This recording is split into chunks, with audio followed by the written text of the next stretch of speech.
Testing. All right, all right.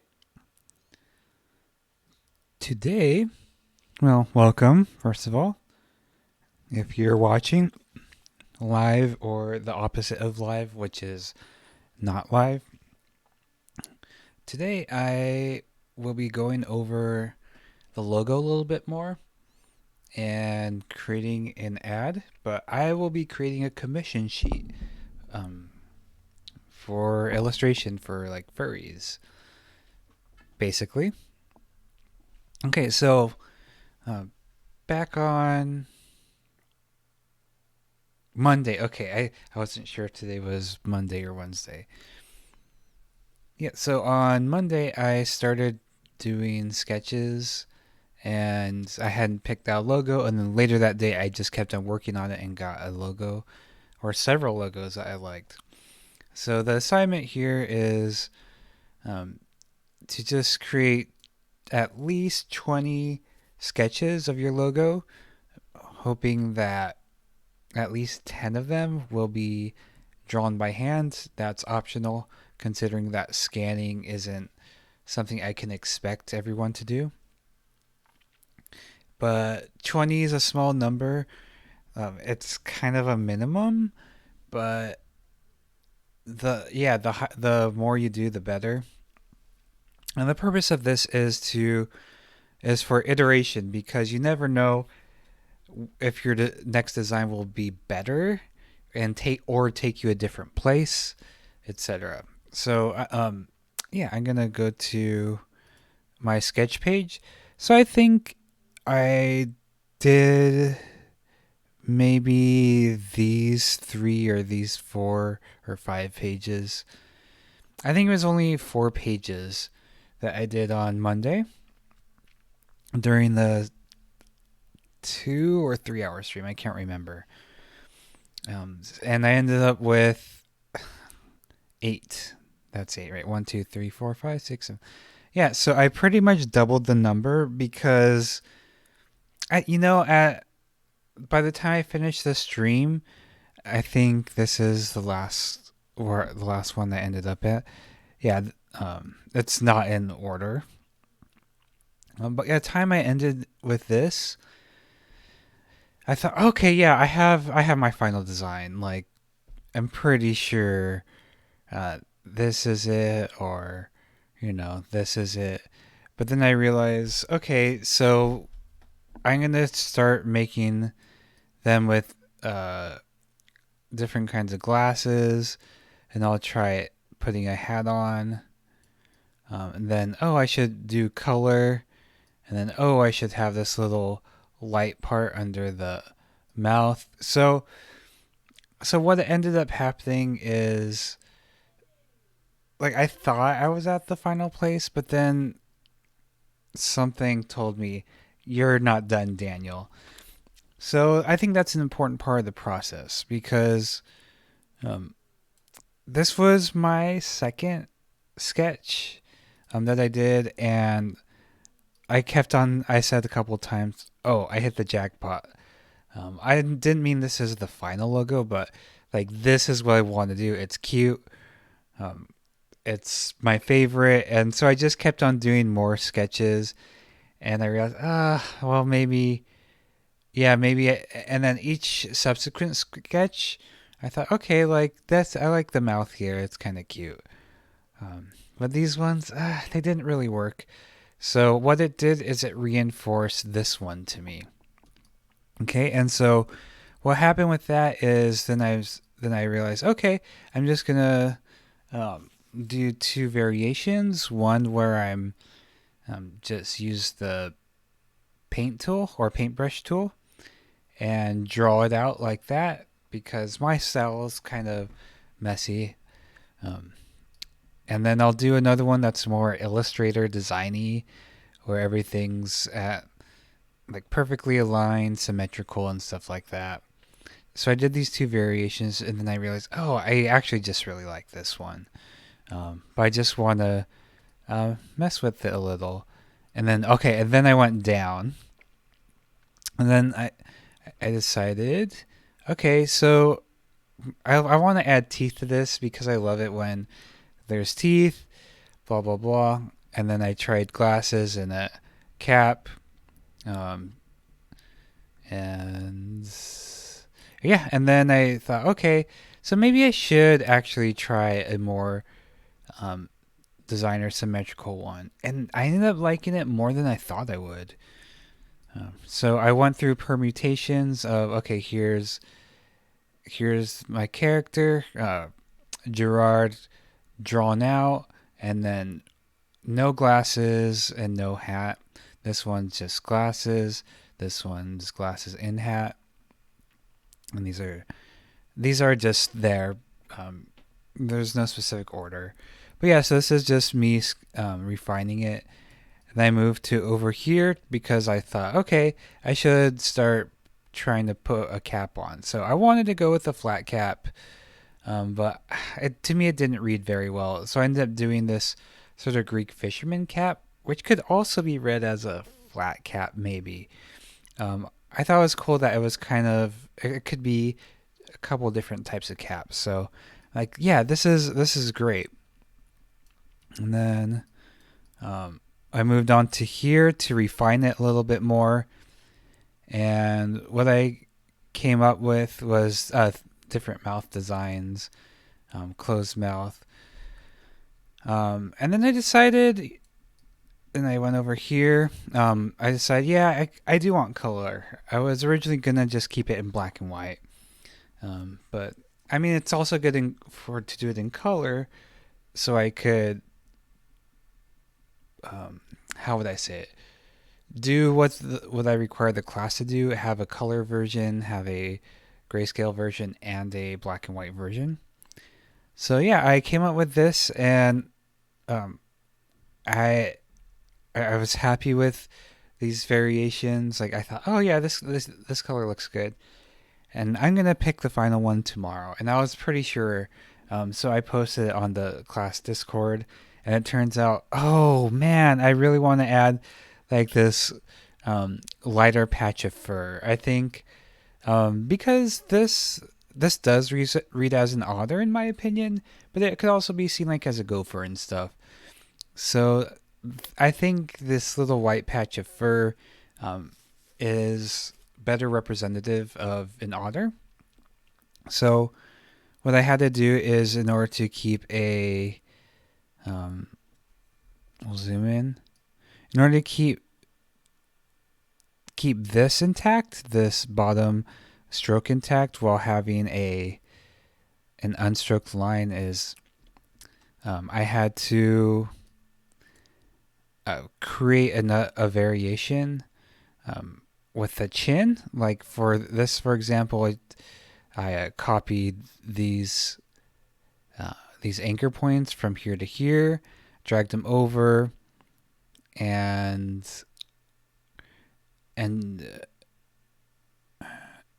actually let me rewind for a second. So what I did is I created a no stroke version on top of here.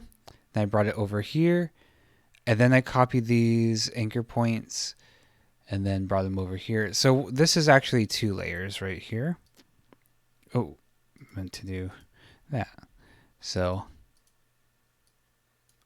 that this is 2 layers. So again, what I did is, oops, there's a little bit of lag. Hello. Okay.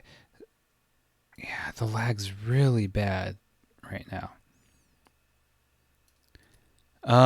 Excuse me. Maybe this. Yeah, none of this is locked. I'm not exactly sure what's going on. Maybe it's probably just oops. I'm not going to save this anyways. So, yeah, what I did is I made the part without the outline on top of here, so it matches the shape of the mouth and the shape of the chin. And I copied the strokes from here and put it on top. And I could just copy and paste this and put it there. Okay, and yeah, adding this little patch was about a few extra steps. But to me, it was worth it because I realized, yeah, I definitely do want to have this logo with the white patch. I don't know what else to call it. I'll just call it the beard. So yeah, and that's what happened because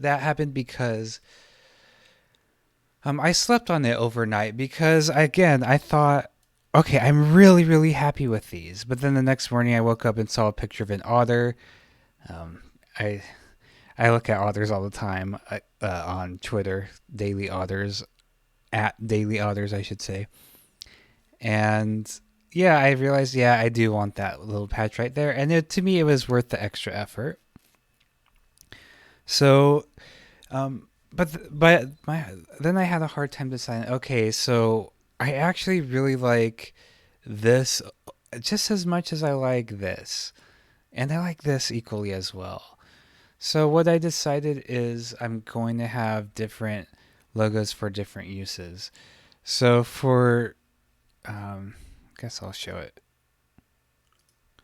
on Twitter, my personal Twitter account. I have this. This has the Bear Pride flag in the back of it. Otter's a subset of the one of the species in the bear gay subculture, and so I wanted to indicate like otters are cute, and like I'm part of the bear community. So, um, and the reason I kept this kind of sloppy is because a lot of the art I post, for example, here, it is pretty like sloppy, not very like designery and stuff like that. So I thought it made sense to keep this in line with my style that I usually have here.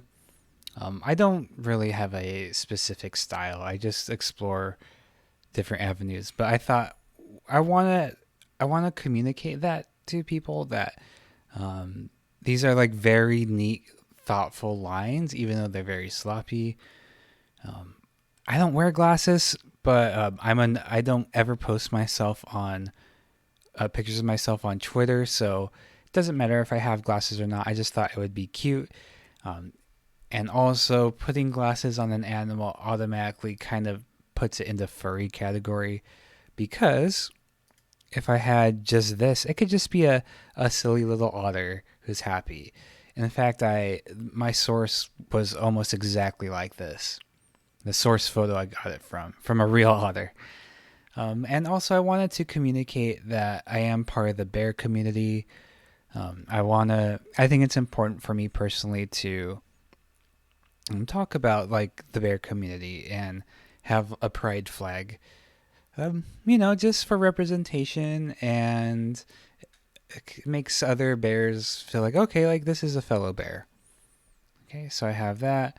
I think for Discord, my logo, my personal Discord, it's just this one with a blue background, just because I don't really have any furry friends there, so yeah, I don't really need to use it. And then for this class, I'm using this because it's just the most designery of them, and this is a designer-based class. And I also use it for my Fur Affinity account, which is a furry website, because yeah, that speaks about this is like the most furry logo of them all, in my opinion. Okay, and so the reason I have this as a logo, actually, let me just get out of this. It's dragging everything down. So, oops. Let's go to the logo. Yeah, that file is huge because I have um, so many things going on. So this is the logo I ended up picking for this class specifically, and so I want to talk a little bit about why I picked this logo and what that says. So I'm not. So as I mentioned, I'm not trying to be a commission artist. I'm not trying to be a professional artist. I just want to be a teacher. Um, so what am I trying to communicate with this? So again, I don't wear I don't wear glasses, and well, you all don't know this, but I wear hats all the time and caps when I teach, but not when I'm streaming in my room because that doesn't make sense. Um, yeah, all my online classes see that I have hair. None of my other classes know that I have hair. Um, but anyway, so what I wanted to communicate with this was a few things. So again, my my online handle is Quasi Otter, and people call me Otter. Um, uh, you wear beanies inside, ignoring my homework. Um, yeah, so I tend to. Sorry, I just lost my train of thought. I'm really bad at that. So I want to communicate that um, that like I am referring to an otter, obviously. Um, and what I mean by quasi is like it's not really an otter, so I want to communicate that like I'm not literally an otter. Sort of. There's other specific reasons behind that. Um, Personal reasons that I don't need to share with my class, but it's also just a way of being like, uh, yeah, I like you can. This is an anthropomorphized otter with human characteristics. You can think of me, Daniel, as like a human otter or something like that. Again, I don't wear glasses, but to me that just brings a level of anthropomorphism in it to it rather. And wearing a hat because otters obviously don't wear hats or caps. And yeah, and at some point I might do commissions or something, and I will use this logo because it shows that I can do designery things, even though my technique is pretty sloppy or usually sloppy or whatever. Yeah, I am capable of doing things that are like neat and even and such. But with the otter like looking excited at right at you, it shows playfulness, right? Even though it's kind of very again very designery, like it's playful also because all of the edges are rounded a little bit. It's not like a hard edge thing. So this is why I had the logo as this instead of like my name. I also didn't want to sort of. I don't. Another thing is I don't want to become too designery as far as like putting my initials because a lot of designers, or the couple designers that I know, their logo is their name or their initials, and that doesn't really represent me because I'd rather be known as Quasi Otter than Daniel P. Lopez. So I figured a pictorial representation made more sense because that makes it more visual, as opposed to having letters. It's just kind of not doesn't represent me super well. It feels kind of too again too designery. But I definitely feel like I'm more on the playful side than a serious designer. Like I'm not. I wouldn't consider myself a serious designer. I consider myself just to be someone who makes things. Sometimes I design things. Sometimes I make art. Sometimes I sketch things. So I feel like this is a really good way to represent all those things. And the reason I'm going on and on about myself is to sort of let you in onto the thought process of what led me here. Because you want to have a purpose and reason behind everything you do. Some things you can definitely create by intuition. Like for example, I didn't think I would end up with a logo that had symmetry and evenness and stuff like that, but um, for some reason it just spoke to me, and I thought, yeah, this looks good. And every time I look at this, I get really excited, and that's ultimately what you want. Oh yeah, here's my personal Discord logo. But yeah, like I also am equally excited by this because it's a cute little sketchy otter who's like little innocent baby looking, and I think it's really adorable, and I like both sides of these, when you compare these together. So like I didn't want to abandon them, but the important part about that is there's this connection between them. So even though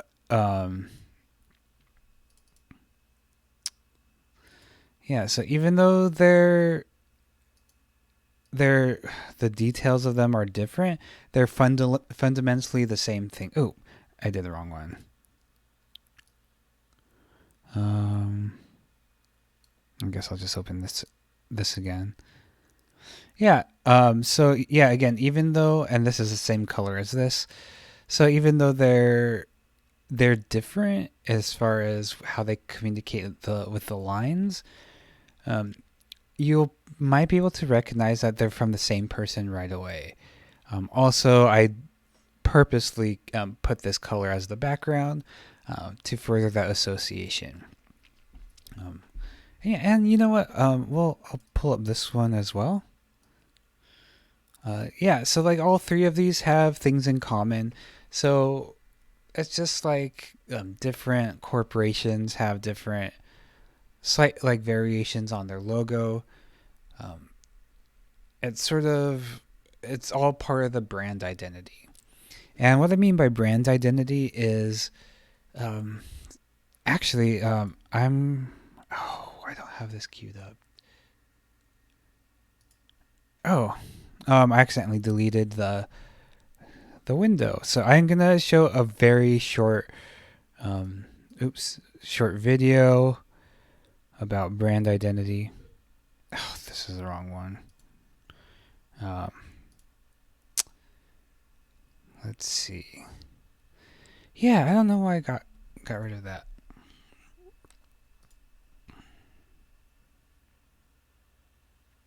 Here we go. I'm going to go. The term branding, people use it interchangeably with logo design, identity design, or even sometimes typography. And maybe we need to set the record straight. I know you're the best person to tell us, what is branding, Marty? Yeah, so let's start with what branding isn't. Okay. It's because it's not a lot of things people say it is. It's not a logo. Okay. A logo is a very useful tool for a business, but it's not the brand. It's a symbol for the brand. A brand is not a product. So when people talk about this brand, buying this brand or that brand, they're really talking about buying one product or another product. The brand is not that.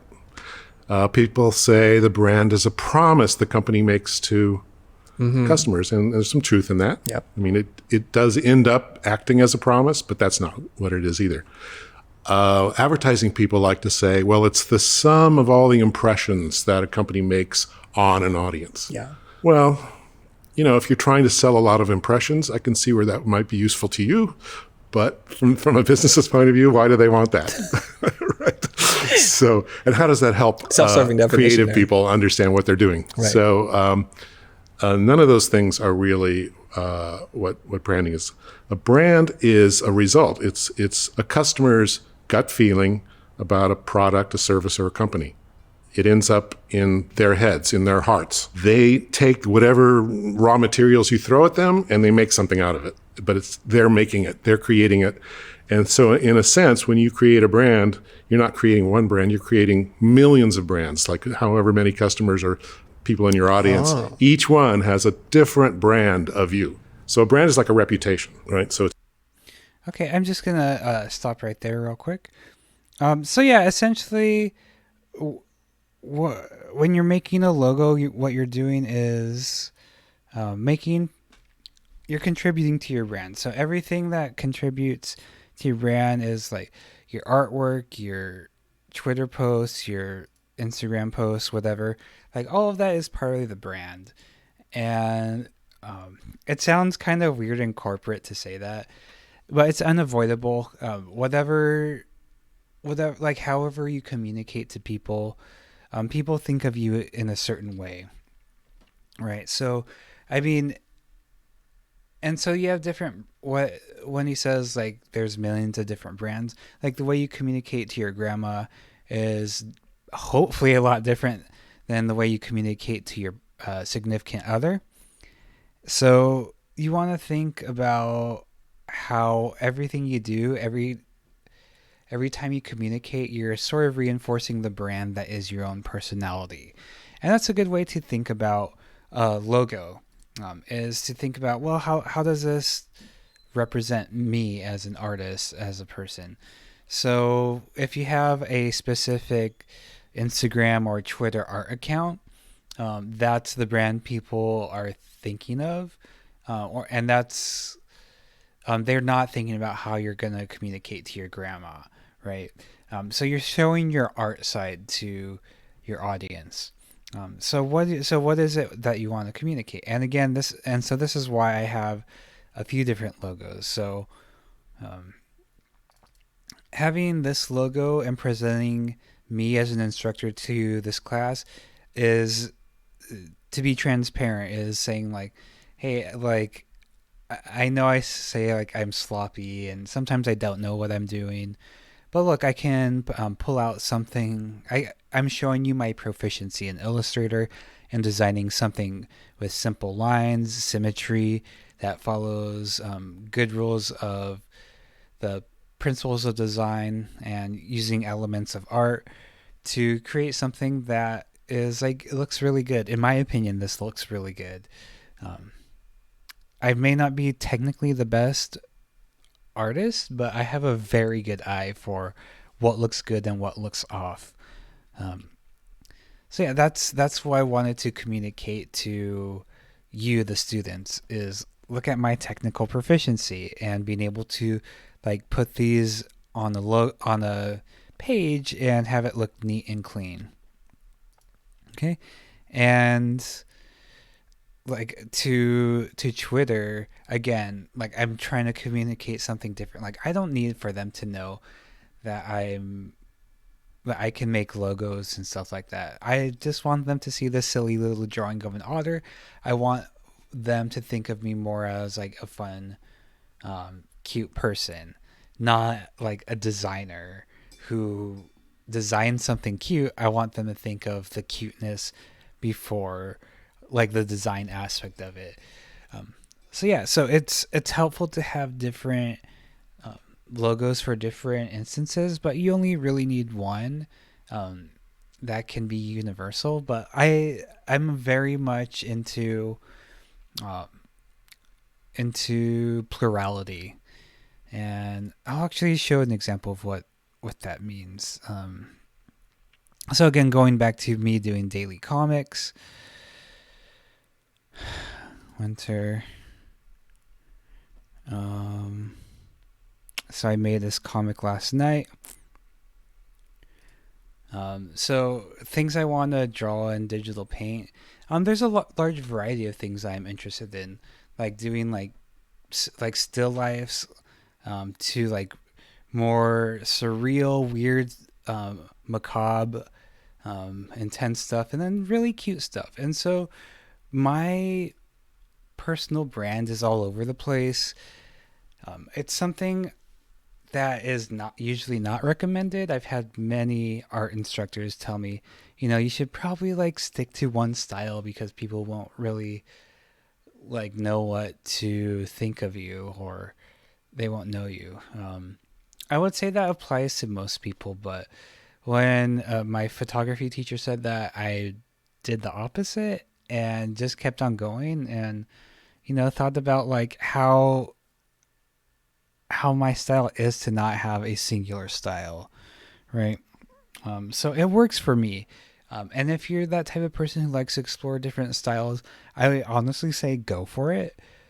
You might be associated with one style or another, but I think it's good to have multiple styles, whatever that means.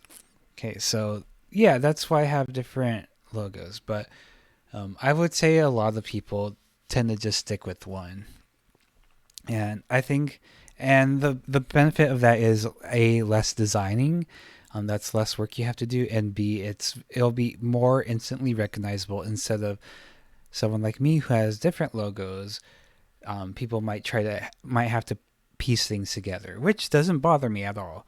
I'm not trying to be a serious like designer based off my logo. I'm more of a I don't really do series of work a whole lot.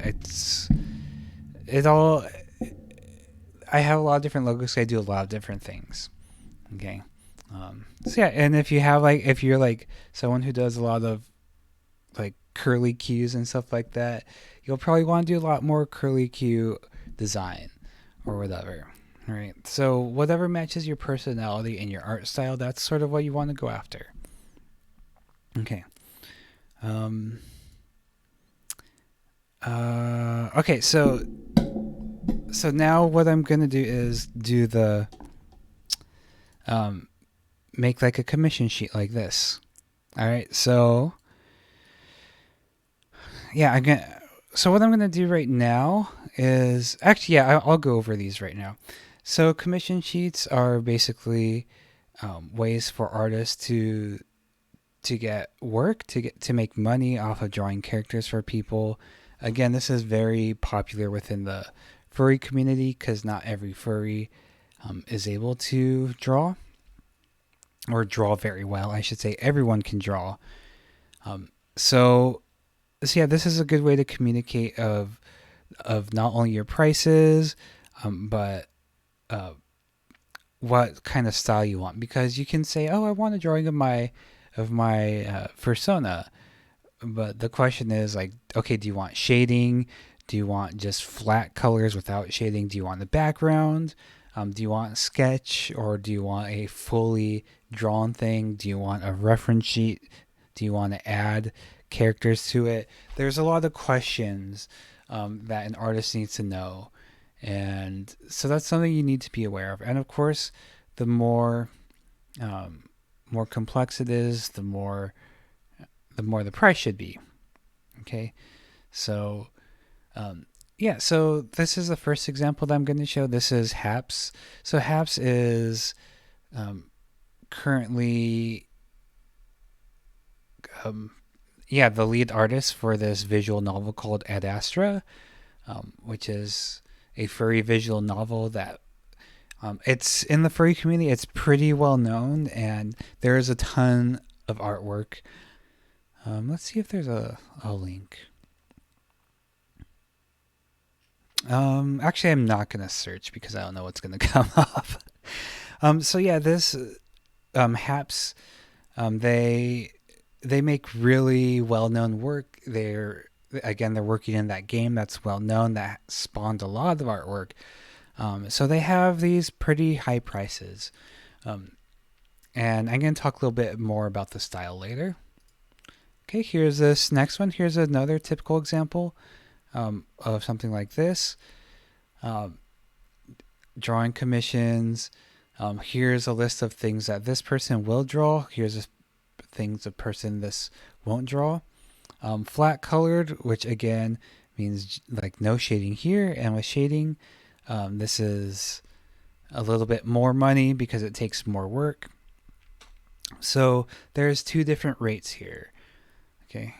Honestly, these are extremely underpriced, which I'll talk about in a minute.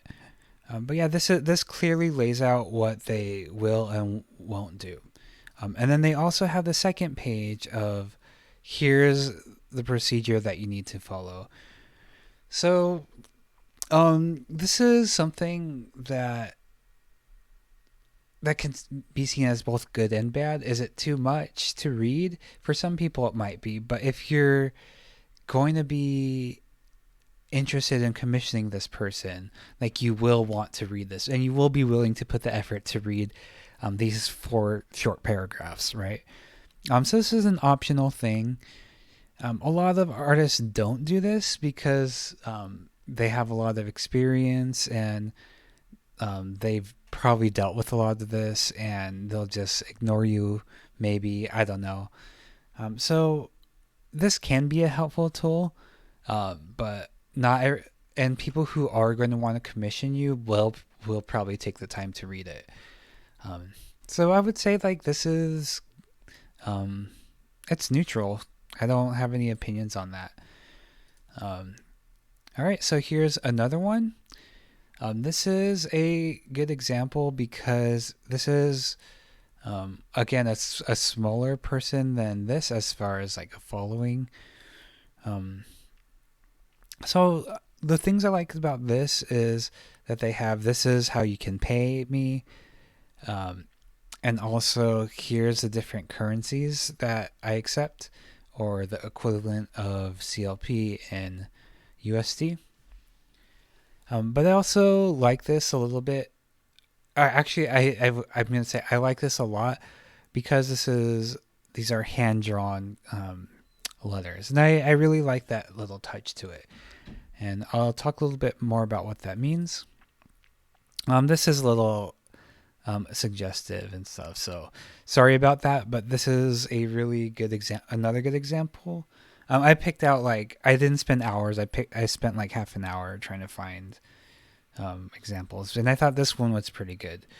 So it's interesting how this is communicated, because in this white part, these are like the smaller items, and then this blue part, these are the more bigger ones. And so the full body, actually I would say this is kind of half good, half confusing.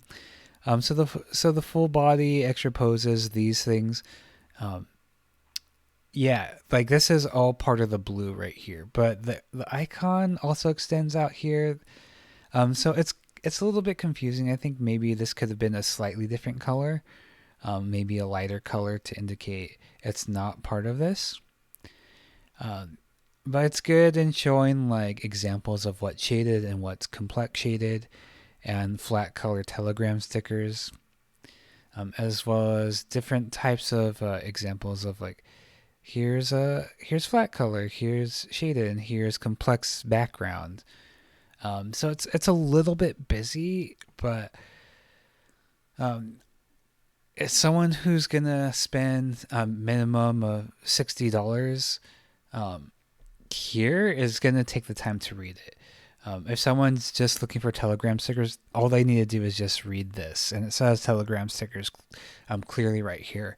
So yeah, this is both a good and not great example at the same time. So yeah, you want to think about how much you want to offer. This is okay. So this one's interesting because it's animated, because there's animation stuff here. I would say it's pretty good, because it's separated from regular drawings to animated GIF.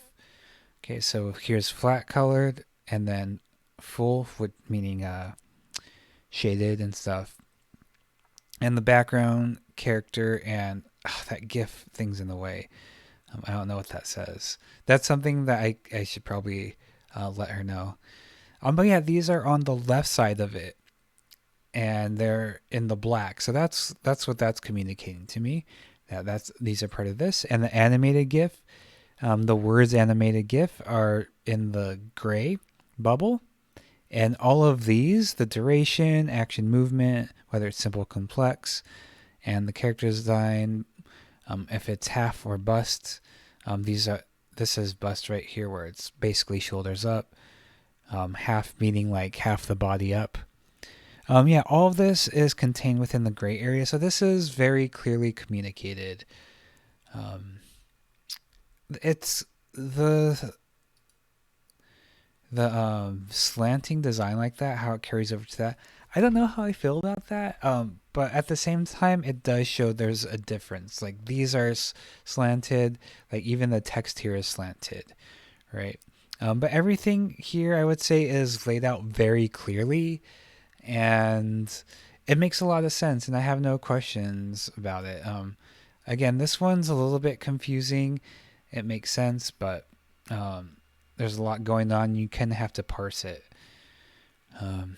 I would say this one's pretty clear, but there's no way to avoid like making this a little bit confusing, because there's a lot of information with big characters.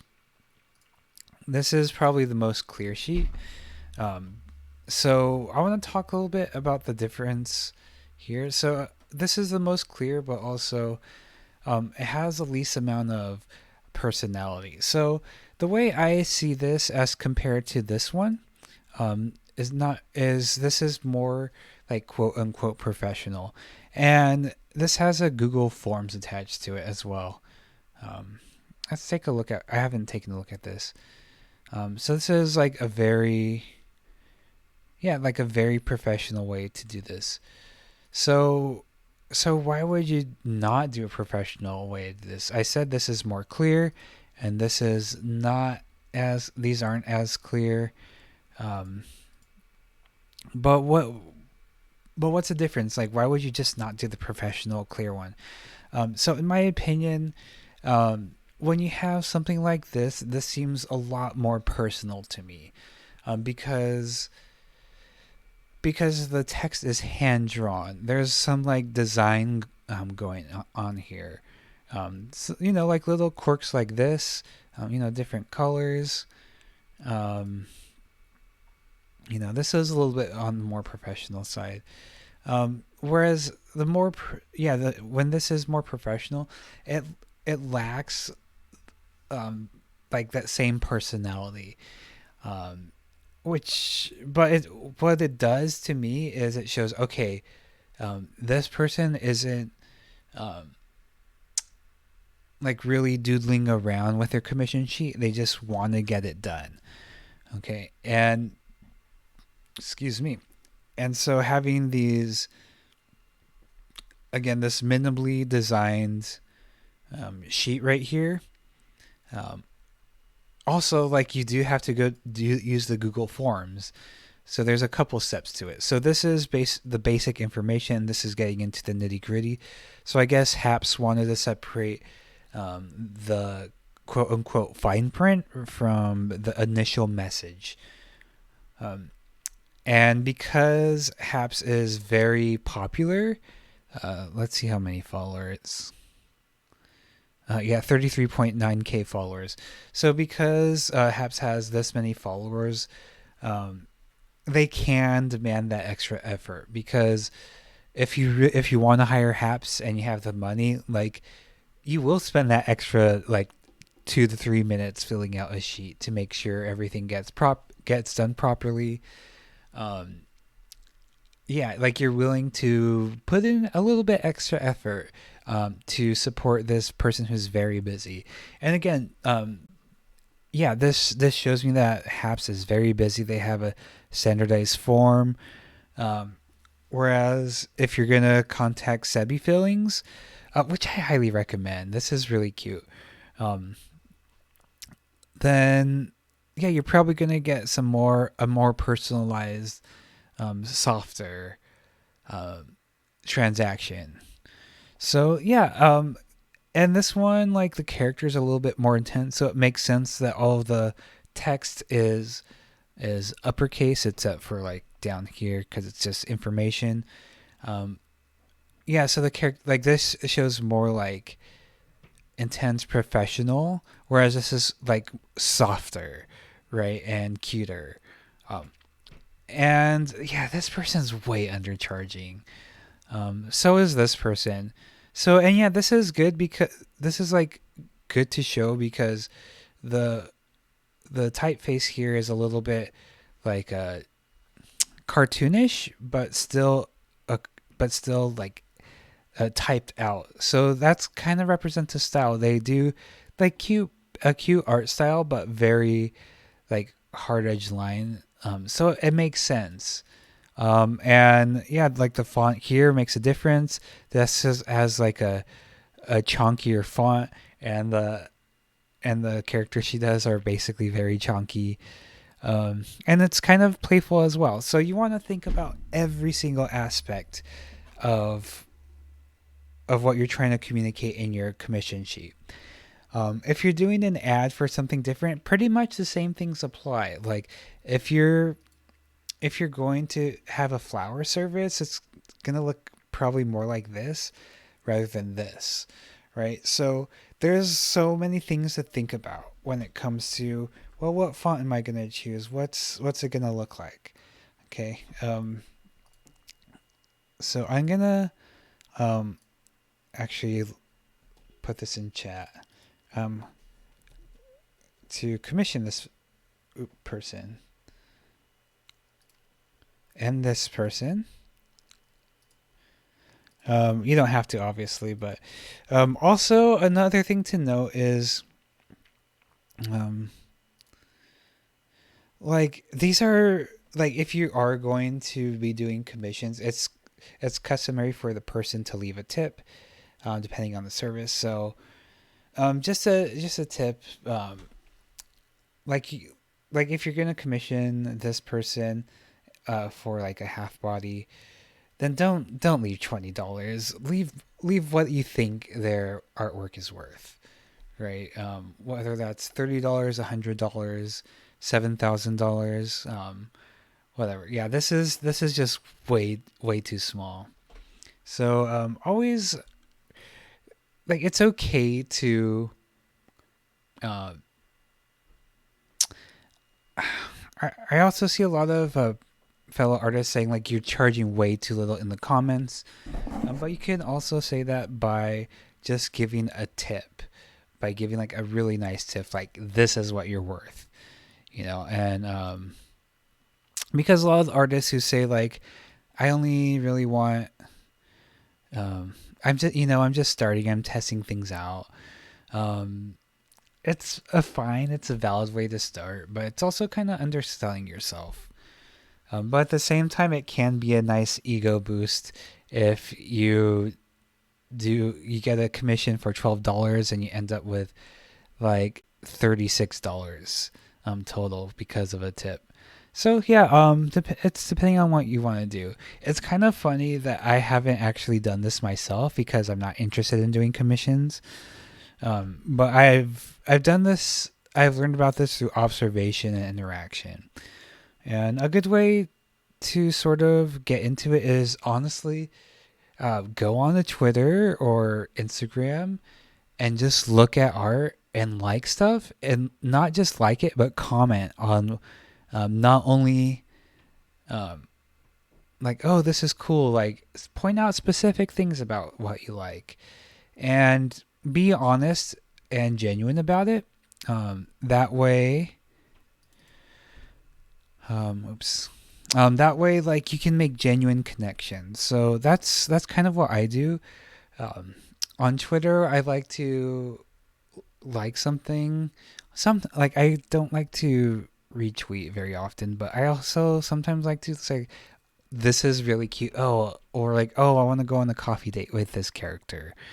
But also something I should be doing more is like giving specific feedback, like I really love how soft their eyes are, yeah, artists like that. Okay, so what I'm gonna do is make an ad. I'm not gonna do the billboard. So but I'm gonna show you how to get the dimensions of a billboard. So this is a billboard about 6 blocks from where I live in Eugene, Oregon, United States of America. And yeah, I took this with my DSLR. It was cloudy, which was perfect for me because that means even lighting. So I'm gonna make an ad that's about about this size. Okay. So this is something you can do a couple ways. You can just eyeball it. I would say this is probably like the ratio of 2 to 1, 2 across and 1 across and 1 up. Standard billboard sizes. You can search this.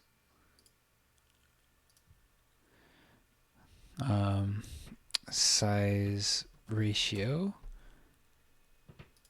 So 14 by 48. No. Yeah, so it's not. This is a little bit too wide. Yeah, it's more something like this, right? Yeah, they don't give the size. Maybe I should go back to this. Yeah, I think it is a 2 by 1, but I'll show you in Photoshop how to get a good ratio. So I'm gonna open this up in Photoshop.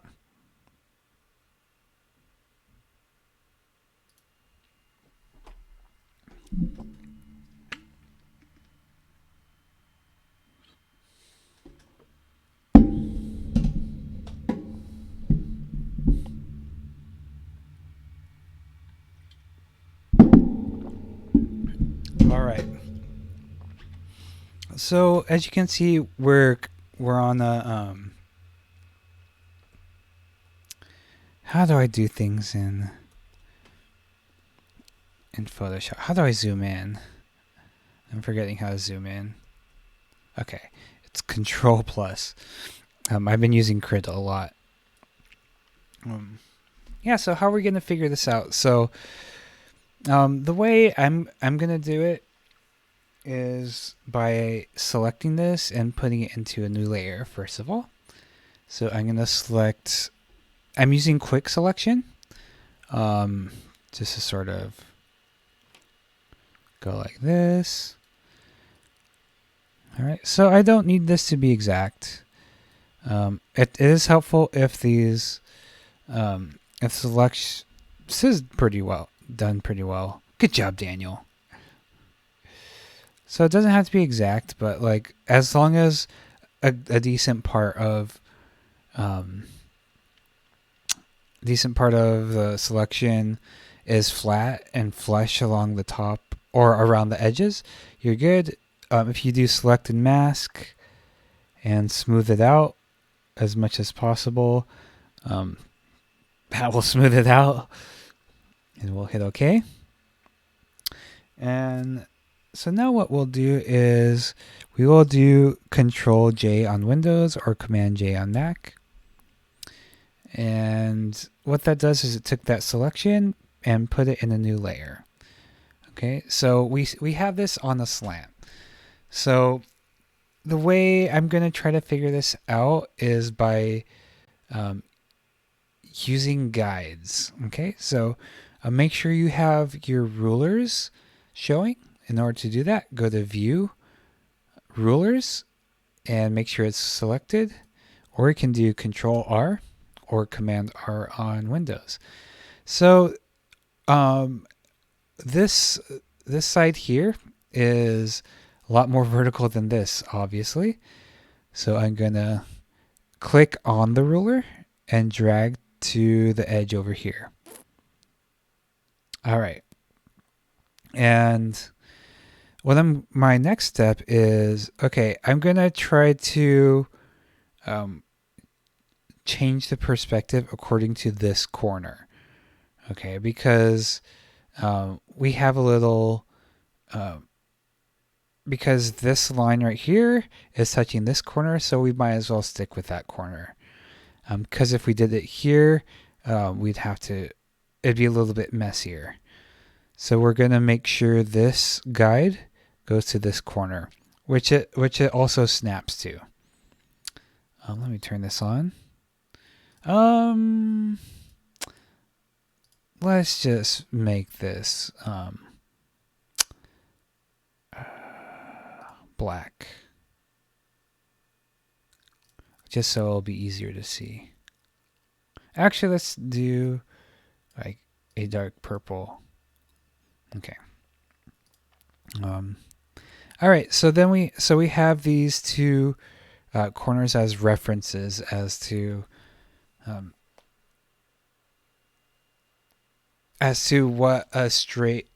how we could straighten this out. So I'll go ahead and do Control T or Command T on Mac, and we're going to use perspective. So this will take me a few tries, but if you use nope. So if you use Alt, you have to have that selected. Use Alt and drag a corner. Oh, no. Okay. I get confused between the hotkeys for this. Holding Control and then dragging so that the line, so the edge matches like that over here. And then down like this. Okay. And all right. So now we have is this slant here. Let me adjust this a little. All right. So we're going to bring this down.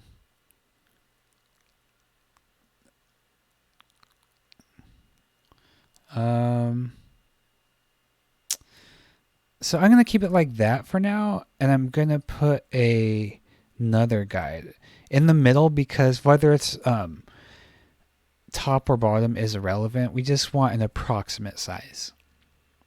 All right, so we'll do Control T again. I'm going to hold Control and click and drag this. So it's approximately equal. There we go.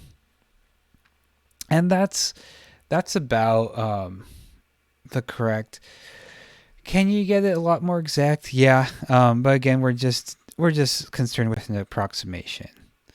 So I'm going to move this just to show you. Yeah, I mean, that looks pretty good, right?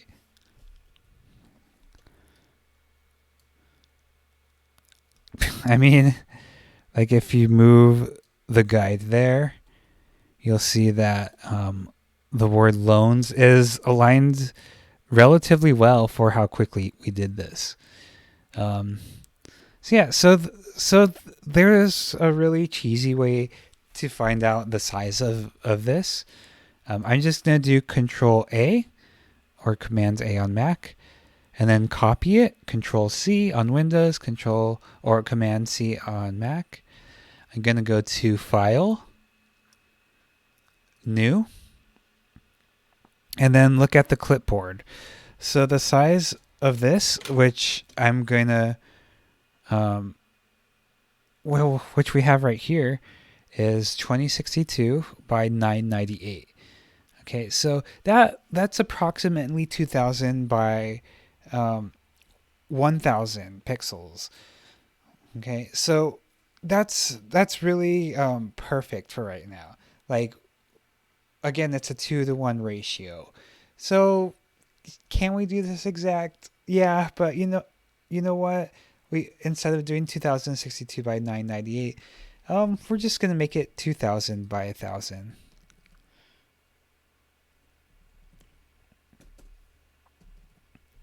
And then that will be the size of it. But instead, we're going to do this in Illustrator. Okay, so yeah, I'm going to quit out of this. All we really needed was to find out the size here. So because we're going to use Illustrator, we don't need to worry too much about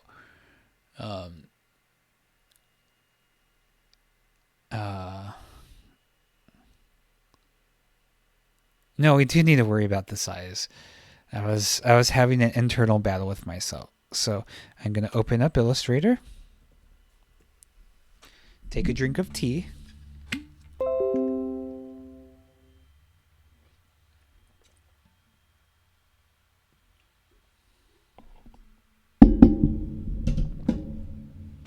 Okay. Oh, and I'll show these. It's my mom's birthday today, so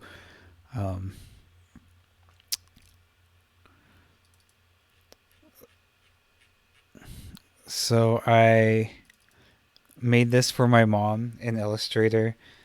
I'm not sure how I feel about the texture, honestly. It looked good in Illustrator.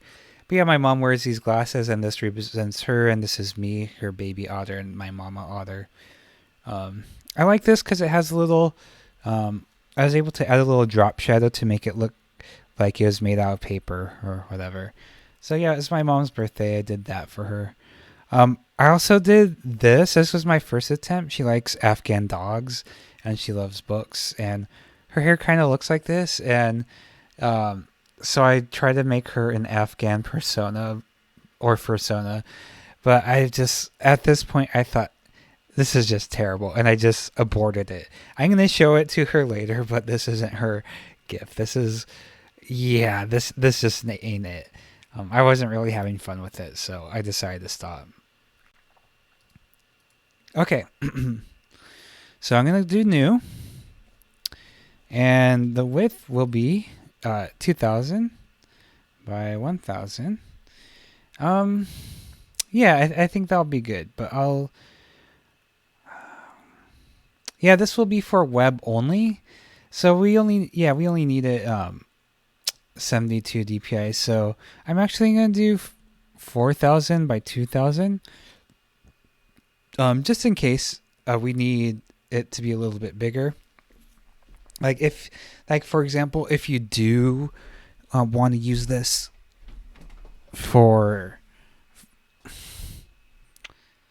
no, I would say you should make it big anyways, because it's always better to shrink down than it is to size up if you need it to be bigger. Control 0. Okay. Okay, I thought I was frozen for a second. No thanks. What is going on? Okay. All right, so here we have our canvas. Now we're gonna put our advertisement on. So again, I'm gonna make a commission sheet.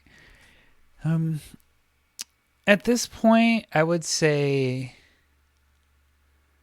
I've pretty much talked all I've wanted to talk. So now for me, it's just a matter of making it. So I'm going to make and I'm going to narrate it.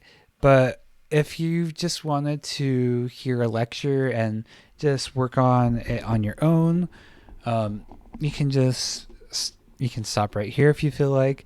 You can go to the end of the video to see what the result is. So I'm going to try to get this done as soon as I can. Because again, I'm not trying to actually commission people.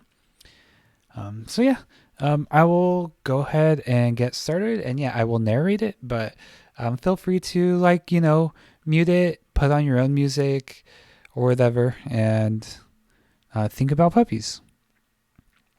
All right. So, yeah, so I guess I'm going to start off with,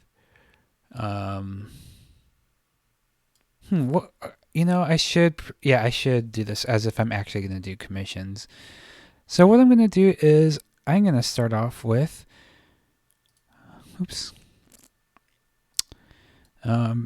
my cutie,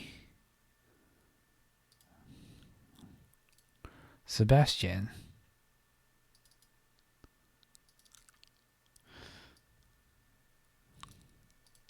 So I'm going to put him here.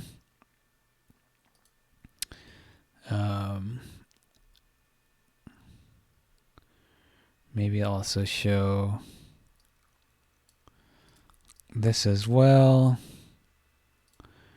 And then maybe even show a logo. Okay, so I'll copy this. Paste.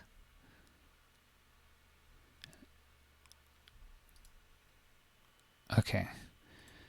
So I guess what I'll advertise is a full colored illustration, a flat icon, and then a logo or a sticker, perhaps. So yeah, first of all, you want to think, what content are you going to put on, and make sure it fits inside.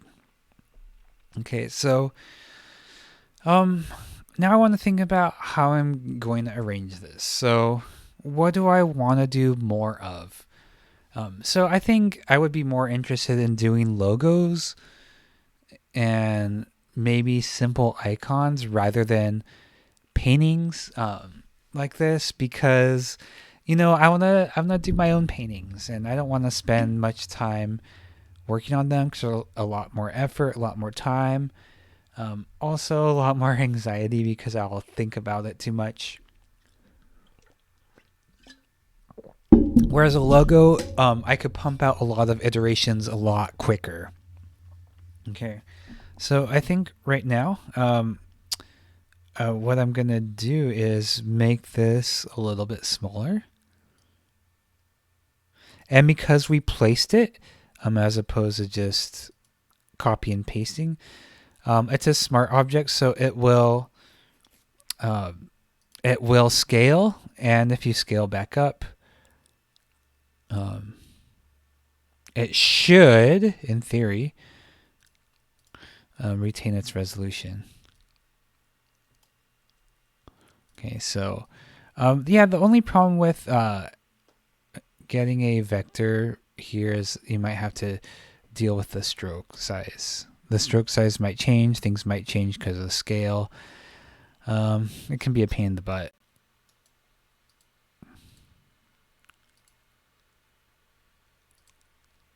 Let's change that to 6 then.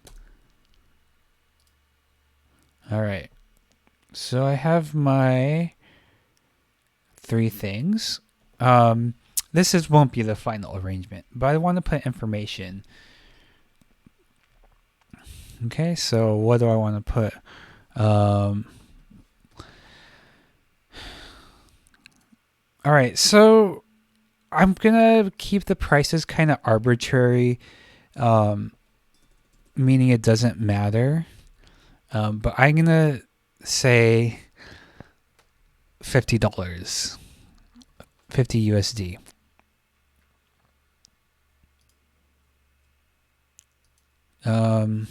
That's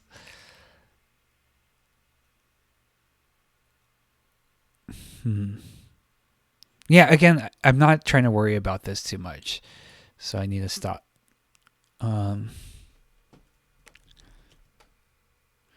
Simple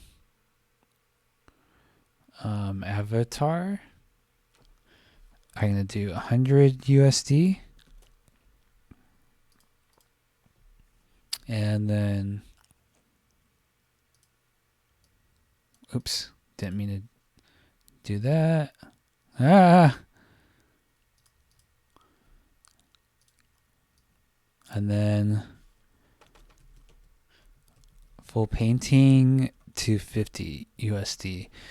Would I charge these? I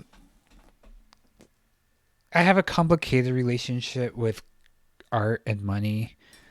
My ideal job would to be,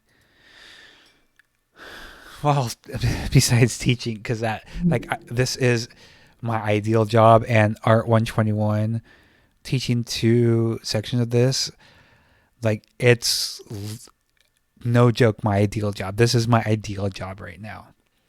But let's say I didn't want to teach, for example, and I wanted, let's say teaching was an option. What would my ideal job be otherwise? It would be like just getting paid to live, as long as I provided artwork, with not necessarily a quota, just based on the faith system.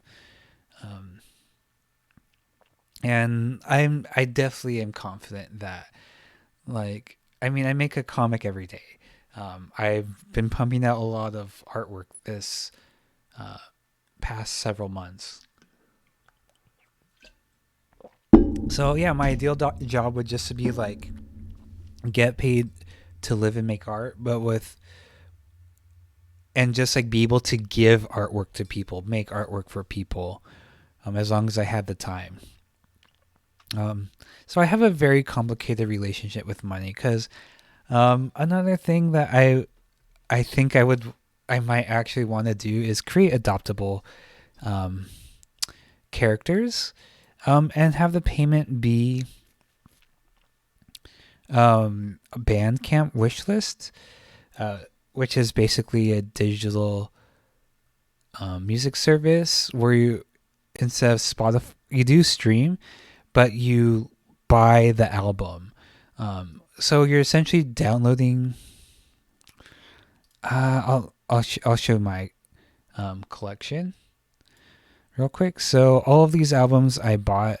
Let's find one that has a CD on it.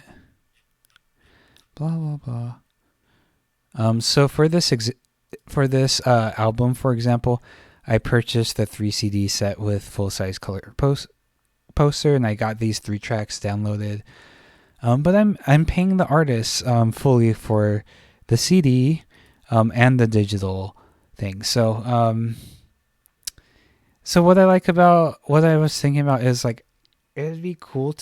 I'm gonna buy a ton of music anyway, so might as well pay another artist, like a musician, while we're at it, right? So that's my my thinking about like payments. But they also posted a video on Discord saying like, no, you need to charge like a lot more for your stuff. So I'm going really, I'm driving myself kind of nuts with like, what should I be charging? Should I be charging for real money, or can I just do the Bandcamp thing and let the people decide like how many albums or what album to buy me? I don't know. I just don't like charging money for art. All right, so this is information I have. I should also put PayPal only. I don't particularly like PayPal because they take a little tip out of it. But that seems to be what's popular. So I'm going to go back to these and refer to them. So Icon, what else do they have? PayPal only, additional characters. Will draw, will not draw. Okay.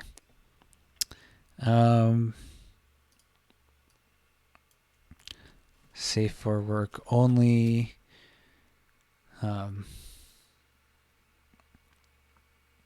What else?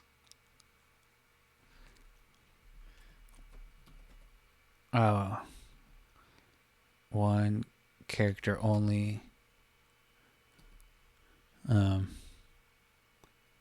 Must provide references. Yeah, so I'm saying this is so this is the information that I need. So obviously if I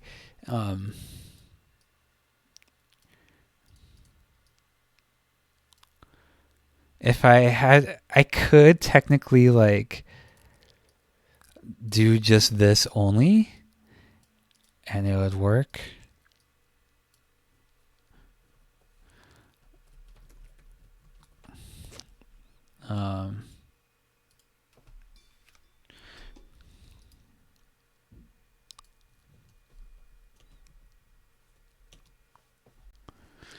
Yeah, so I think this is all the information that I need in order to make this work. But if these were like the only letters or the only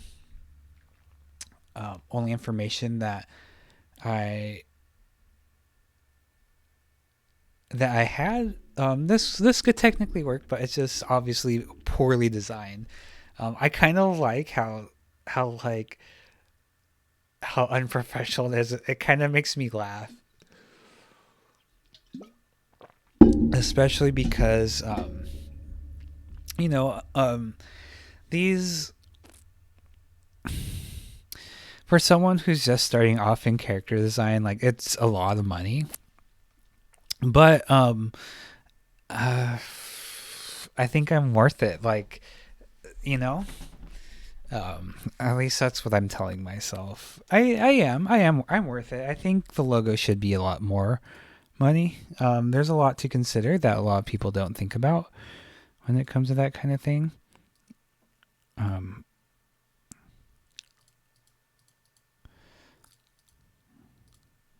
All right, 12. Let's just keep it like that. All right.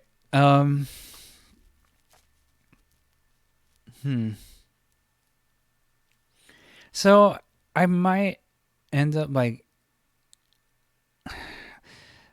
so going back to this, like my style is more about like this silly kind of stuff, where I'd rather like hand draw them, but would that communicate what I wanted? I don't know. So I'm going to try a few different fonts to see if they work. And the reason I'm doing fonts right now is to see how that's going to determine the rest of my style. So sadly, I don't have the font Avant-Garde because it costs a lot of money. It's my favorite font of all time. And it looks a little bit like Dolce Vita, Caviar Dreams, which is a silly name. I love this font, but I don't know if it works. I would typically spend a lot of time finding a typeface that worked for me. So the difference between typeface and font is typeface means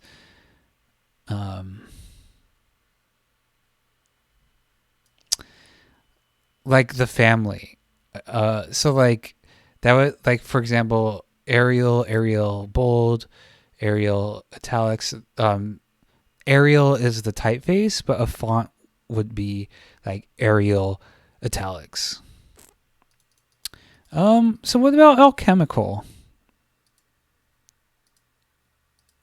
This is kind of like wacky, kind of old school, chunky. I really like this font. It's probably bad design, but I really dig how kind of quirky it is. But I don't think it's gonna work for this. So if I was going with more logo stuff, I might do Bond Schrift. I really, really love this font a whole lot. It's super simple and clean, but it has a little bit of flair to it. Has some character, unlike like Helvetica, which I also do really like. It's one of those things that's well known, but it's well known for a reason. Yeah, and Caviar Dreams, again, I like it, but I don't think it works well when it comes to like the type of stuff I make. This might be more apt, but yeah, it's a little bit too wacky.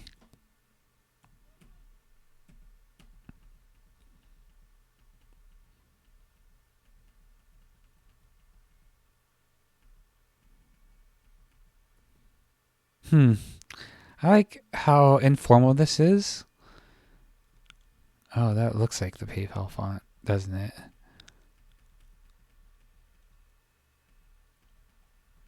Gosh, I don't really have that many different fonts.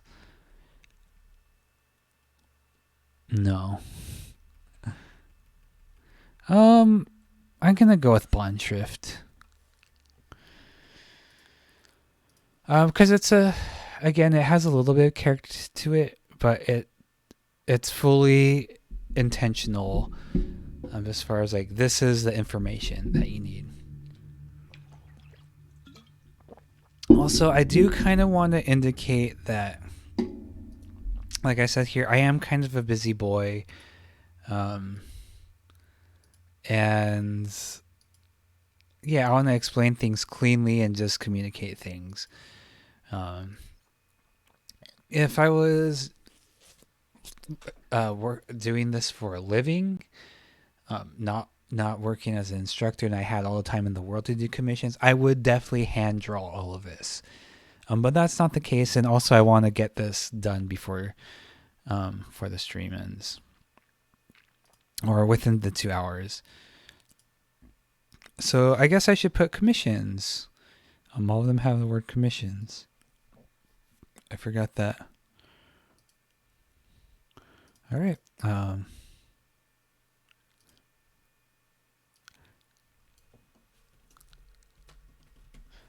Commissions.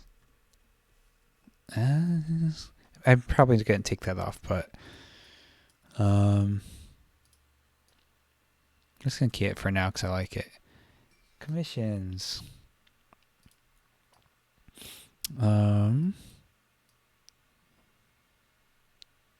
All right, so how am I going to arrange this? Okay, I'm going to put PayPal only.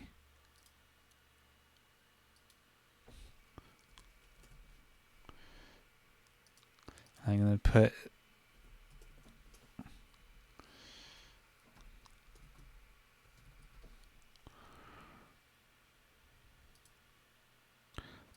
put this in the corner.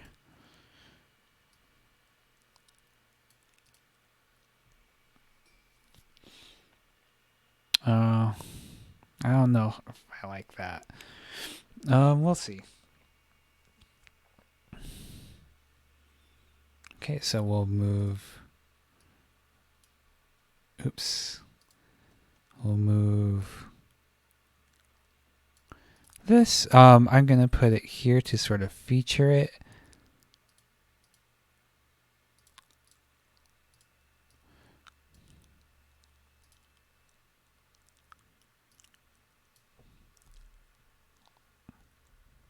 Logo, I'm going to make this bigger.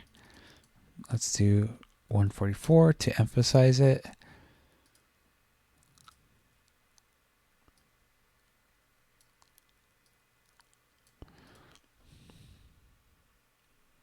Okay.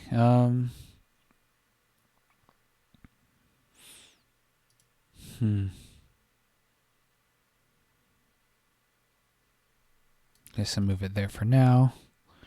So how do I want to arrange this?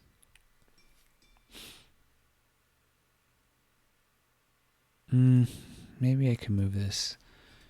Just moving things around.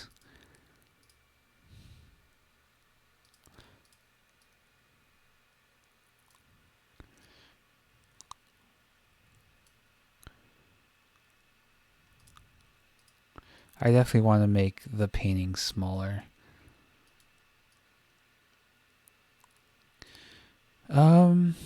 So this is what I'm going to do. Just going to group this. Oh, it is grouped. So what I'm going to do is I'm going to spread these evenly throughout the page. I did this with the logo as well. So I'm going to move. All right, I'm gonna show you what I mean. So these are spaced evenly, and here's how to do this. And it works with any different sizes. So what I'm gonna do is move the left one to as close / as far away from the left side as possible. So this whisker, I want about this gap between here and here. And on the right side, what's the gap I want between that and the paper, or that and the edge? About the same. All right, so I'm going to select all of these. I'm going to do align and distribute objects, but we want to do it according to the selection. So this only has align and distribute objects. We need more options, so we'll click up here, show options, and we're going to align to the selection. So instead of aligning to the page, I'll show you what happens when we do that. Align to artboard. If we distribute like that, this will touch the left edge, this will touch the right edge. That's not what I want. Instead, we want to align to selection. So then we'll click this one, which is horizontal distribute center. Now everything is everything is distributed evenly. Because these are different sizes, it looks a little bit off. But I'm thinking about the order. I'm gonna change the order of these because I want to put the logo in the middle. Okay. Okay, so do this, same step. All right, so those are spaced evenly out.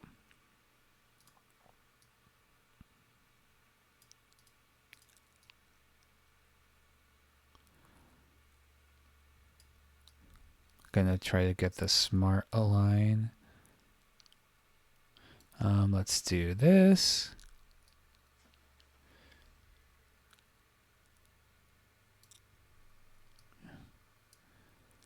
All right, that worked.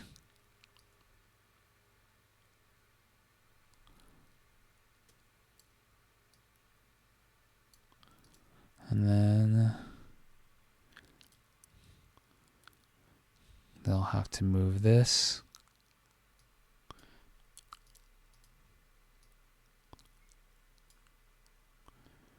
Yeah, I guess I'll make this text box the same width as this. Align it to the center. Like so.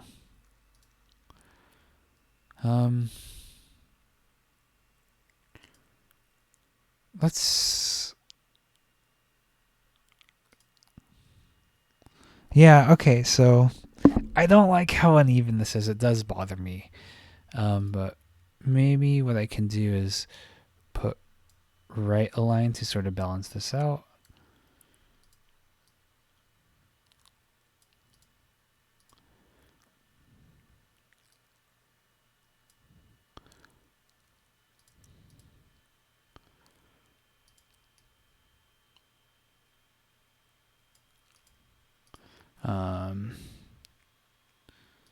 So I'm going to center it,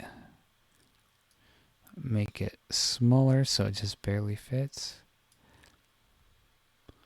and align the or distribute.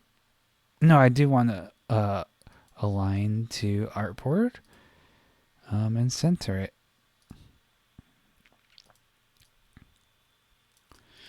All right, so this is not great in my opinion. This is pretty awful.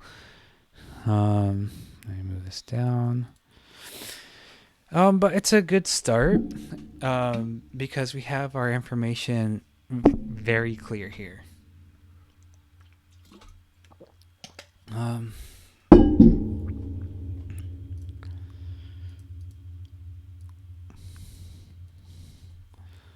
Okay, so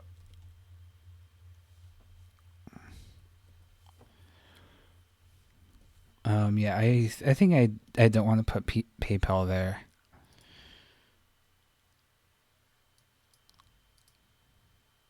Jeez. Maybe I'll put it in a different line.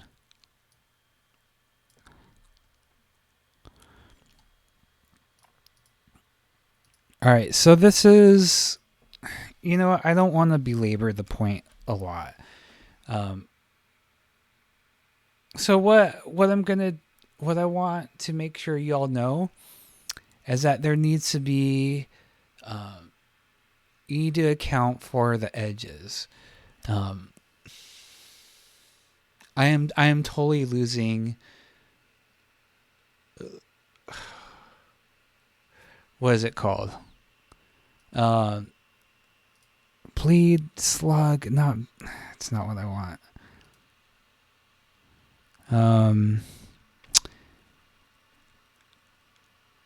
Yeah, I think it's called the bleed.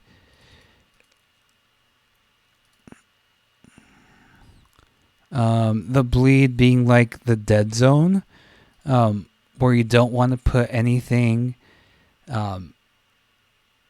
when you print it because it might cut off. So things are a little bit too tight here. And you don't want to put things at the edges because if you do, then you might end up cutting some things off. So I think what I'm going to do is make all these equal height. I think that would make me happier. Okay.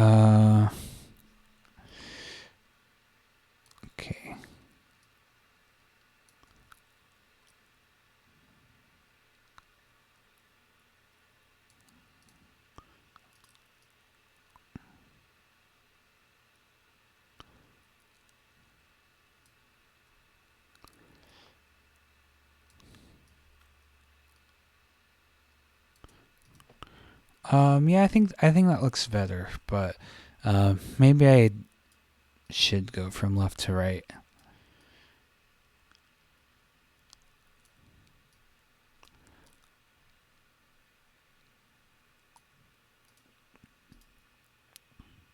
Okay, so they're equal height. So I'm gonna align this to the artboard.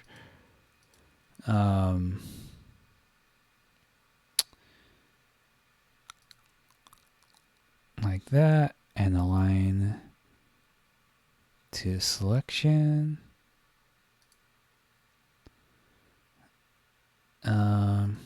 Like so. Or, I'm going to try key object with this being the key object. No, that's not what I want to do. Yeah, I think that's fine. So key object is when you pick one object for everything to make itself, to align itself or distribute it to it relative to that key object. And that definitely wasn't it. So logo USD or logo 50 USD.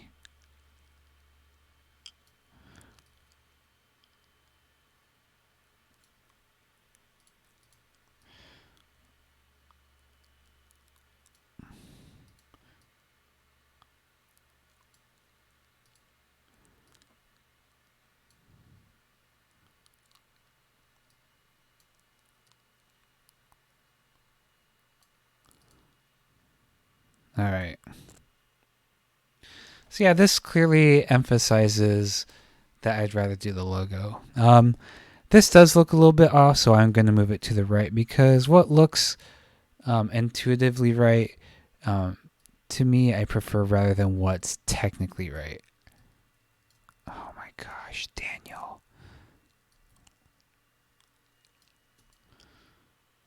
I think that looks a lot better.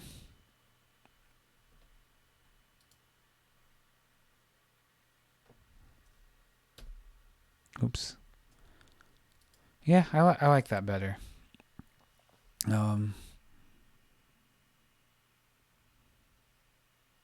Maybe. Okay, so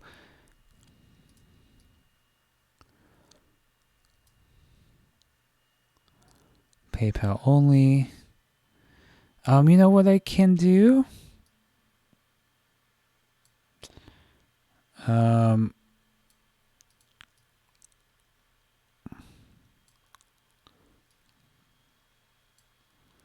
I will distribute these according to selection. Okay, now they're equally spaced.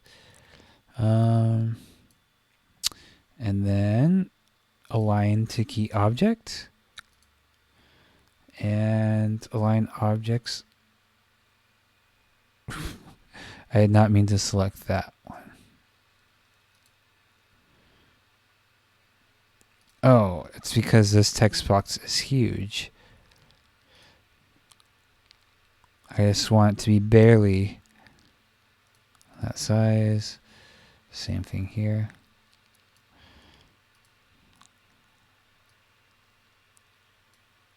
Okay, now I'll do that. Align the key object. This one. All right, and then maybe I want to move this up a little so I can align the key object again.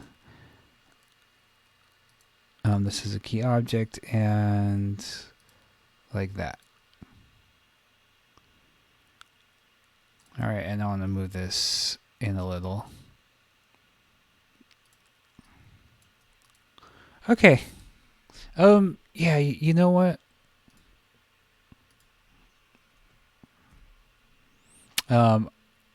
I'm gonna post this on my personal Twitter account, but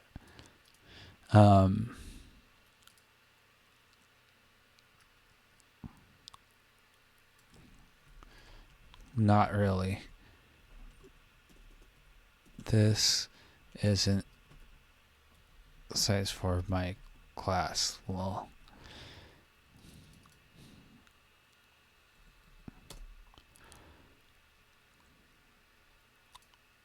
oh, we don't have italics. Mate, what the heck? And we don't have fake italics either. What? Okay, I guess.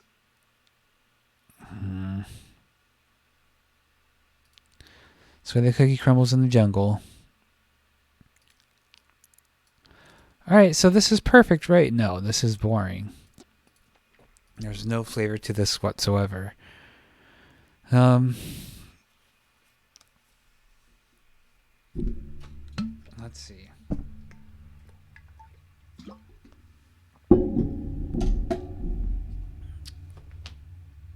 Okay, so we have most of our information, or all of our information. Let's put a simple background. Making a box the size of the artboard. We don't want that, obviously. Let's start off with see how patterns look. Oh golly. Yeah, see, something like that's not bad, but I don't really want that. I think this typeface is a little too boring, to be honest with you.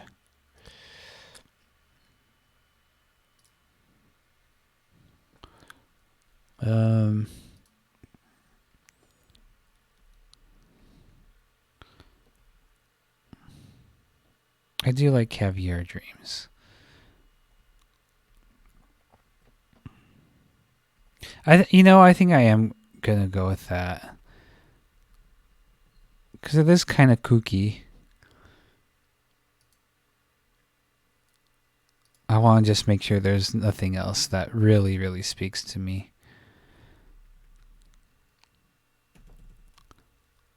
Oh, why is it not? Yeah, screw it. I'm just going to do it.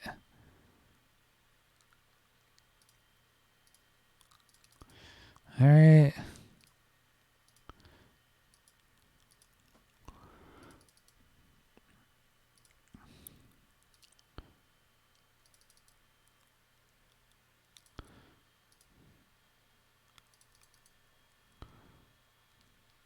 It's only caps? What?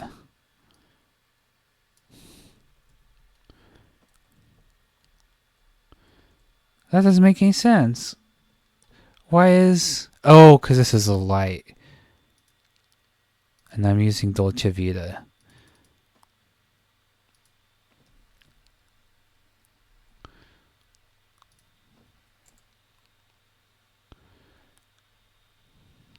Okay, I'll fix that.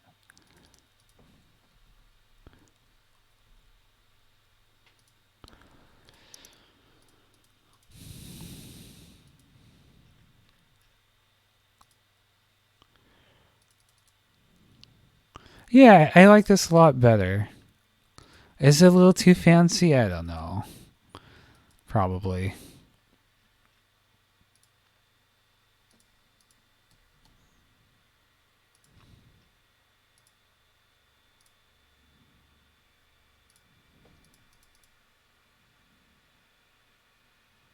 Let's do 128. Let's do 96. Yeah, I like that a lot better. Yeah, this is looking better. Maybe I should align these to the left side. You know what I'll do? Control R for rulers. Put that there.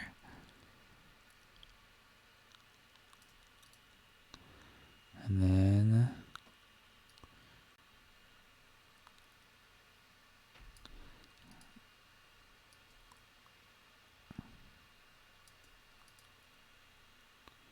put that there. And put that there. And then guides, clear guides. I don't know if I like this or not.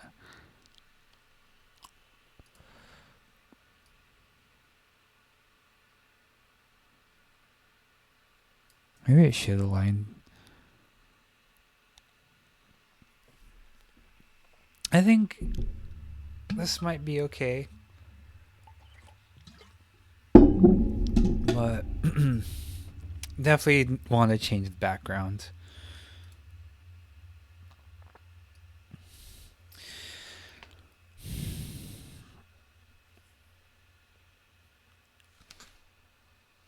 Okay, so what do I want to change the background to?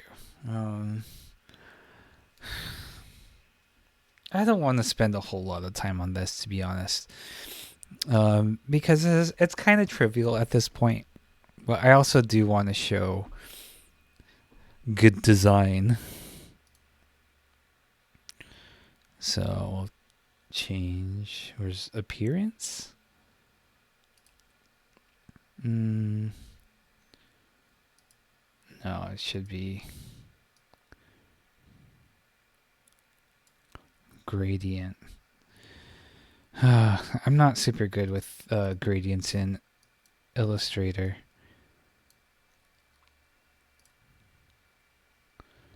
Because I use them excessively in Photoshop. Very excessively. Oh gosh. And it's hard to get used to a different system.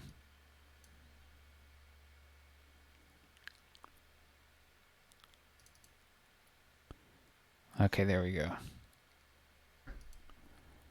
Nope.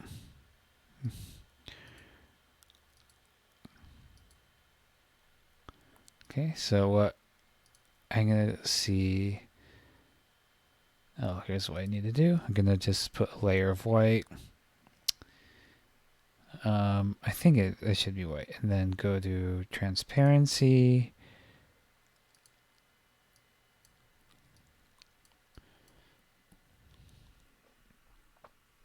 Something like that.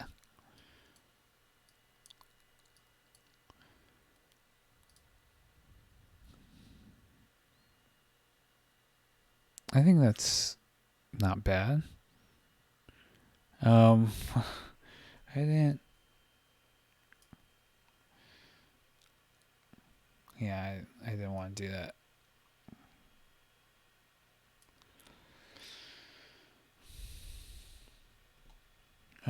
So I'm gonna put it in the middle. And let's see how that looks with more opacity.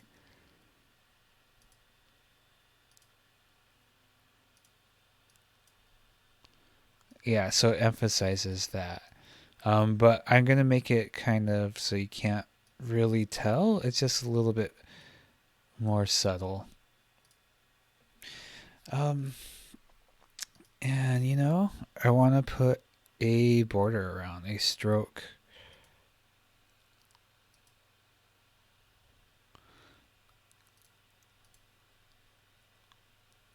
So let's do 6 and stroke, rounded corners. I want to make sure they're perfectly aligned.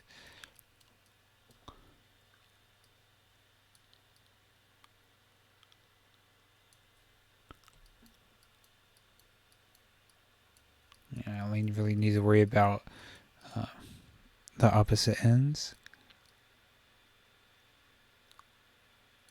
Yep.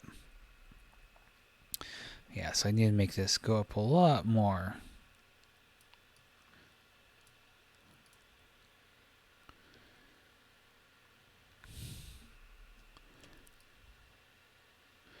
Oh, okay, so this needs to be no stroke. And I should put another layer above it.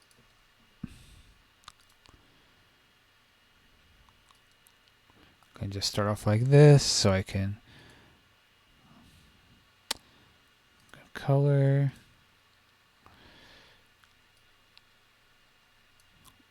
Yeah, because it was dark gray because I had the opacity down. So I just need to make a different one, and that's fine. Yeah, let's do 12 stroke.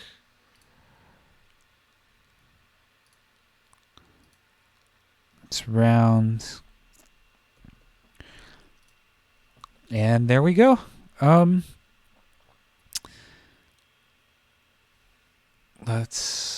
should save this. I'm just going to call this add.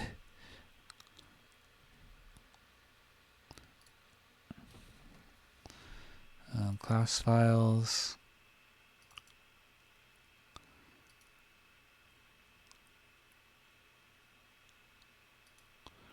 All right. Oops, didn't mean to save a copy, but whatever.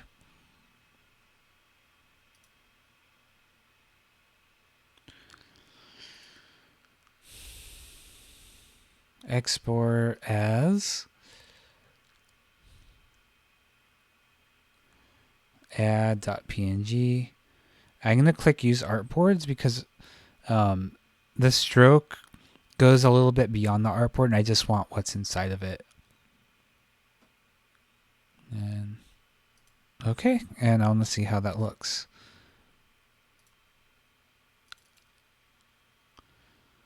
Yeah, I think I really need to clean up my computer quite a bit. Okay, it's still saving.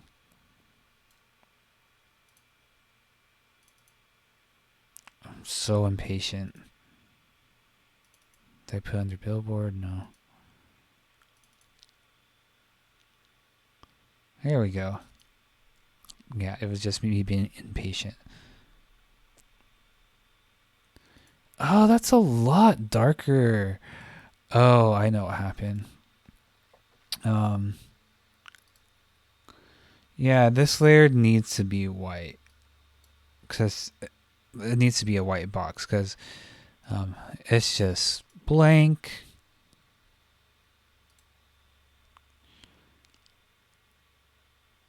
All right.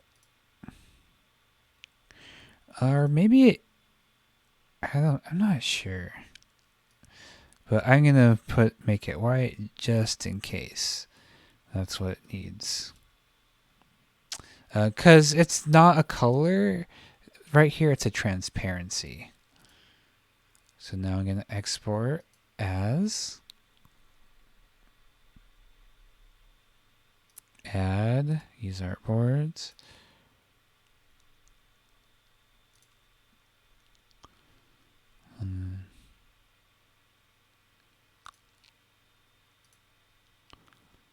Oh, I think it's still saving. That's the old version.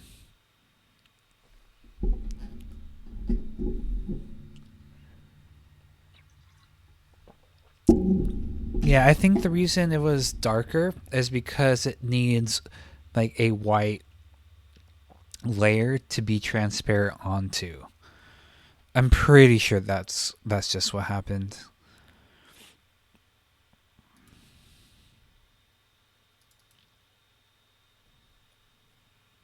Yeah, that's better. Yeah, a lot better. Yeah, so there we go. There's our ad.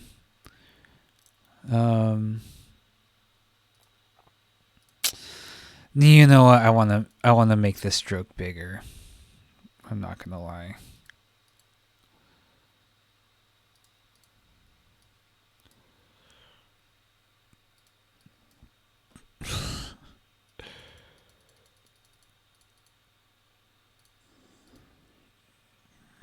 Yeah, I like that a lot more. Maybe I'll put a little bit more curve into it. Like so. And to make it a little stylish, we'll go effect.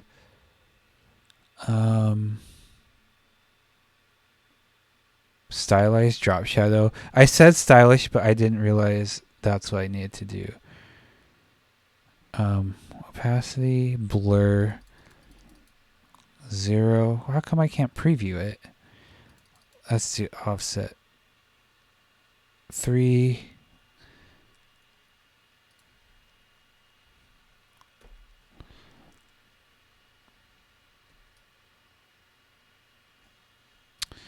It's not working.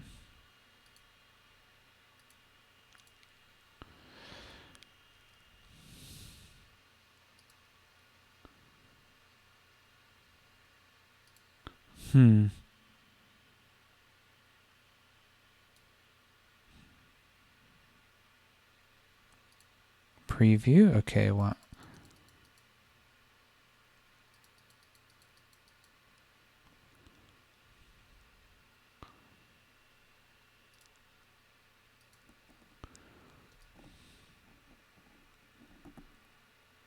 Maybe. Oh, it is there. It's a little too subtle for my taste. Okay, so let's do that again. Stylize. Oh, it's the stylize. Drop shadow preview.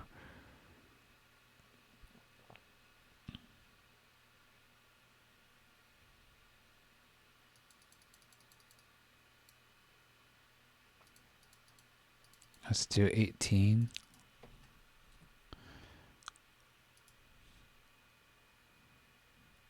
Let's put the opacity at 50%. Okay.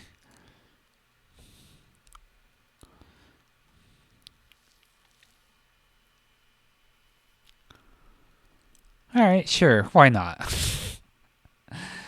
You won't see it on the outside edges because that's outside of the artboard. I did save as instead of export.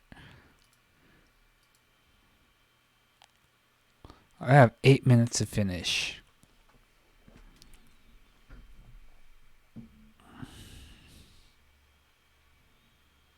And I'm gonna save as this. So if you don't check use artboards, it will export whatever's outside of the artboard as well. But I want to cut off whatever's outside the artboard. So export. And we'll hit. I'm going to say it says 72 because that's all we need it for right now. And the Illustrator will still be 300 dpi. We'll file save. Yeah, the 10101. It's like final.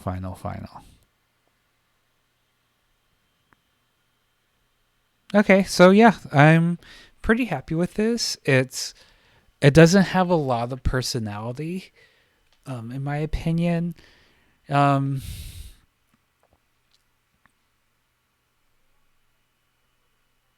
don't know. It's very, very simple. The information's all here. It's kind of cute and slightly playful, but this is more of my professional side. If I wanted to create a more like drawing sloppy, I would definitely hand draw this. But this I'm more advertising a